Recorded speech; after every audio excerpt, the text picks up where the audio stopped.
भगवान श्री कृष्ण ने किस तरह से 9 लोगों को जिंदा कर दिया था। हम यह तो जानते ही हैं कि भगवान श्री कृष्ण पूर्ण अवतार थे। उन्होंने अपने जीवन में कई चमत्कार किए। इतना ही नहीं, उन्होंने अपने जीवन में कई लोगों की जान ही नहीं बचाई, जबकि उन्होंने 8 मृतकों को जीवित कर दिया था।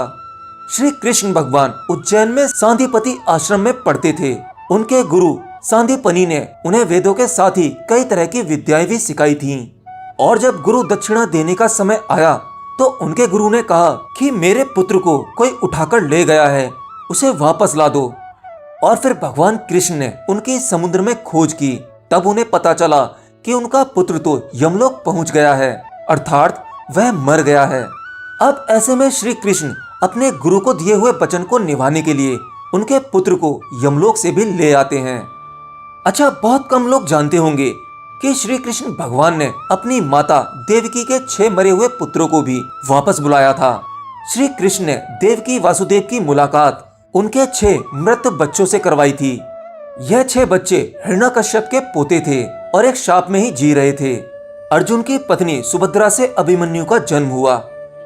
अभिमन्यु का विवाह महाराज विराट की पुत्री उत्तरा से हुआ और महाभारत युद्ध में अभिमन्यु वीर गति को प्राप्त हुए थे।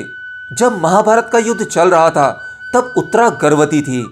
उसके पेट में अभिमन्यु का पुत्र पल रहा था। द्रोण पुत्र अश्वत्थामा ने यह संकल्प लेकर ब्रह्मास्त्र छोड़ा था कि पांडवों के वंश का नष्ट हो जाए। ऐसा भी कहा जाता है कि द्रोण पुत्र अश्वत्थामा ब्रह्मास्त्र प्रहार से उत्तरा ने मृत शिशु को जन्म दिया था। किंतु भगवान श्री कृष्ण ने अभिमन्यु उत्तरा पुत्र को ब्रह्मास्त्र के प्रयोग के बाद भी फिर से जीवित कर दिया था और यही बालक आगे चल के राजा परीक्षित नाम से प्रसिद्ध हुआ। हालांकि ये भी कहा जाता है कि उन्होंने उस पुत्र को मरने से बचा लिया था। ऐसे कई उदाहरण हैं जब भगवान श्री कृष्ण ने लोगों को फिर से जीवित किया था।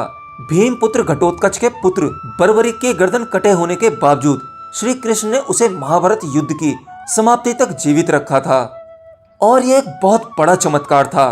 और आज उसी बर्बरिक को खाटू श्याम बाबा के नाम से पूजा जाता है।